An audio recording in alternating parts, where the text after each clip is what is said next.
좋은 아침입니다. 히브리서 10장 26절에서 34절 말씀 보도록 하겠습니다. 26절 우리가 이 진리를 아는 지식을 받은 후 짐짓 죄를 범한 즉 다시 속죄하는 제사가 없고 27절 오직 무서운 마음으로 심판을 기다리는 것과 대적하는 자를 태울 맹렬한 불만 있으리라. 자, 이제 예수 그리스도의 우월하신 존재와 우월하신 사역으로 말미암아 하나님께 나아갈 수 있고 또 믿음, 소망, 사랑으로 서로를 격려할 수 있는 믿음의 공동체에 속한 지체들에게 이 진리를 가진 이후에 짐짓 죄를 범하면 어떻게 되는지에 대해서 경고하는 내용입니다. 여기 짐짓 죄를 범한다고 했는데요. 이 말은 이제 고의적으로 죄를 범한다는 뜻인데요. 우리가 범죄해도 무지해서 범죄할 수도 있습니다. 연약해서 범죄할 수도 있습니다. 혹은 유혹에 빠져서 이렇게 넘어질 수도 있겠지요.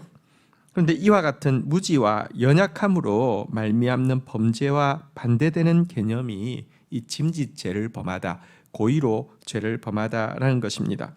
다시 말하면 자발적이고 의도적이고 습관적으로 죄를 범하는 것을 짐짓 범하다라고 이야기하고 있는데요. 이런 자들에게는요, 무서운 심판이 기다리고 있고 맹렬한 불만이 기다리고 있다라고 경고하고 있습니다. 여기서 이야기하는 짐짓 죄를 범하는 것은 예수 그리스도의 우월하신 존재와 그분의 탁월하신 사역, 이 속죄의 완성과 새 언약의 완성이라는 이 사역을 알매도 불구하고 자신의 일신의 안위를 위해서 혹은 일신의 취향 때문에 구약의 제사 제도로 다시 돌아가려고 하는 행위에 대해서 이야기하고 있는 내용입니다. 자, 그러면서 28절부터는 구약 성경을 통해서 이와 같은 배교가 얼마나 심각한 범죄이며 얼마나 무서운 형벌이 기다리고 있는지를 확정하는 내용입니다. 28절 모세의 법을 폐한 자도 두세 정인으로 말미암아 불쌍히 여김을 받지 못하고 죽었거늘 29절 하물며 하나님의 아들을 짓밟고 자기를 거룩하게 한 언약의 피를 부정한 것으로 여기고 은혜의 성령을 욕되게 하는 자가 당연히 받을 형벌은 얼마나 더 무섭겠느냐 너희는 생각하라. 모세의 율법에 의하면 우상 숭배자가 있고 그에 대한 두세 증인이 있으면 용서하지 말고 심판하도록 되어 있는데요. 이 예수 그리스도를 배교하는 것은 아들을 내어주신 하나님의 그 사랑을 짓밟는 행위이고요. 그 아들의 피는 이 언약의 피인데요. 이것은 사실은 그냥 재수 없어서 죽은 것도 아니고 힘이 없어서 죽은 것도 아니고 우리의 속죄를 완성하시겠다고 하신 이 언약에 나오는 이 구약부터 계속해서 내려오는 언약의 피인데요. 이것이 그냥 하나의 인간의 뭐 정치범이든지 이런 인간의 하나의 그냥 피에 지나지 않는 것이라고 폄하를 한 것이고요.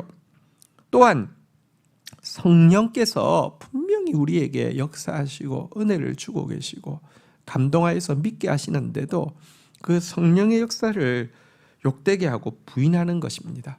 다시 말하면 삼위 하나님의 우리의 구원을 위한 그 한 사람의 구원을 위한 모든 그 역사를요 가치 없는 것으로 아주 그냥 뭐랄까요 무슨 어떤 사람의 재수 없는 개죽음으로 전락하고 성령의 역사를 전면적으로 부정하는 것입니다. 그러하다고 하면 그의 배교 행위에 대해서는 삼위 하나님이 증인이 되어서 그의 배교 행위에 대해서 고발하실 것입니다. 그러니 어떻게 심판을 피할 수 있겠느냐라는 말입니다. 또 30절 한번 보겠습니다. 원수 갚는 것이 내게 있으니 내가 갚으리라 하시고 또 다시 주께서 그의 백성을 심판하리라 말씀하신 것을 우리가 아노니 31절 살아계신 하나님의 손에 빠져 들어가는 것이 무서울진저. 또 한 가지 여러분 이 성경에서는요 이와 같은 심판이 얼마나 두려울 것인지에 대해서 이렇게 이야기하고 있습니다. 하나님께서 원수 갚는 것을 직접 하지 마라, 내가 갚겠다라고 이야기를 하고 있는 구절이 있습니다. 이 말은 하나님께서 공의로우시고 하나님께서 심판하는 것이 가장 안전할 뿐만 아니라 가장 두렵다는 뜻이기도 하지요. 그런데 이 하나님의 심판의 손에 직접 빠져 들어가는 것 얼마나 무서운 일이냐라고 지적하고 있는 것입니다. 우리가 여러분 진짜 원수가 있습니다. 근데 그 원수를 직접 갚지 않아야 되는 이유가 무엇이냐고 하면 우리가 그 사람의 재판관이 되고 심판관이 되기에는 우리 자체에게도 허물이 많고 또 우리 자체에게 사실은 그 일을 할 때에 오는 데미지가 굉장히 큽니다. 그래서도 하지 않아야 되지만 사실은요 내가 심판하는 것보다 하나님이 심판하는 게 더 정확할 뿐만 아니라 더 두렵기 때문에 어설픈 내가 심판하지 않고 하나님께 맡겨드리는 것입니다. 그럴진데 그 하나님이 직접 심판하시는 대상이 된다는 것은 얼마나 무서운 일입니까? 배교자는 직접 그 두려운 하나님의 심판의 손에 자기를 떨어뜨리는 그런 행위다라고 경고하고 있는 내용입니다. 32절 전날에 너희가 빛을 받은 후에 고난의 큰 싸움을 견뎌낸 것을 생각하라. 33절 혹은 비방과 환난으로서 사람의 구경거리가 되고 혹은 이런 형편에 있는 자들과 사귀는 자가 되었으니 34절 너희가 갇힌 자를 동정하며 너희 소유를 빼앗기는 것도 기쁘게 당한 것은 더 낫고 영구한 소유가 있음을 알미라. 자, 앞부분에서는 배교에 대해서 경고했다고 하면 지금 읽었던 32절부터 34절까지의 내용은 지금까지 너희가 이 신앙을 위해서 어떻게 헌신적으로 싸워왔는지, 예수 그리스도를 얼마나 뜨겁게 사랑했는지를 기억하고 이 은혜를 놓치지 말라고 또 위로하고 격려하는 내용이라고 할 수 있겠습니다. 이들은 처음 믿을 때 굳건한 믿음을 가지고 있었습니다. 이 믿음을 가지고 계속 전진하라고 권면하고 있는 것입니다. 이들은 구원의 빛을 받은 후에 고난의 큰 싸움을 견디어낸 사람들입니다. 이들이 견뎌낸 고난의 큰 싸움이 무엇인지 이어지는 33절부터 나오는데요. 그들은 비방을 받았습니다. 비방이란 거짓으로 고소를 당했다는 것입니다. 당시 기독교인들을 이렇게 고발하는 내용들은 다 거짓된 내용들이었습니다. 어쨌든 이런 비방을 또 달게 받았고요. 환난도 받았습니다. 여기서 말하는 환난이란 폭력을 동반한 박해를 이야기합니다. 예수를 믿는다는 이유로 그들은 정말 무수한 폭력과 이 위협에 시달리면서도 달게 감수하였습니다. 또 사람들의 구경거리가 되었다라고 이야기하는데 이것은 정말 무서운 일입니다. 이것은 콜로세움 같은 원형 경기장의 중간에서 맹수와 격투를 벌이는 것을 이야기합니다. 초대교회 성도들 중에서는 이와 같은 일을 당한 사람들이 너무 많았습니다. 뿐만 아니라 직접 이런 일을 당한다 하지 않다 하더라도 이런 형편에 있는 자들과 사귀는 자가 되기도 했습니다. 이런 형편에 있는 사람들과 친구라는 이야기를 듣고 그들과 동일한 취급을 받는 것을 두려워하지 않고 그들 옥바라지를 했다는 것입니다. 또 여기 보니까요, 갇힌 자들을 동정하고 너희 소유를 빼앗기는 것도 기쁘게 당했다라고 이야기를 하고 있습니다. 갇혀 있는 사람들은 형벌에 의해서 죽기 전에 굶어 죽기도 쉬웠는데요.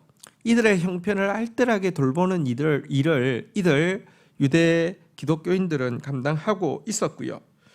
또 신앙 때문에 사회에서 출교당하는 것은 물론이고 전 재산을 몰수당하는 형벌들을 받았는데요. 이것도 기쁘게 감수한 자들이 이들이었습니다. 이들이 이렇게 할 수 있었던 것은 예수 그리스도 안에서 발견한 이 세상의 것과 비교할 수 없는 더 낫고 영구한 기업이 있음을 확신했기 때문에 이런 일을 하였는데요.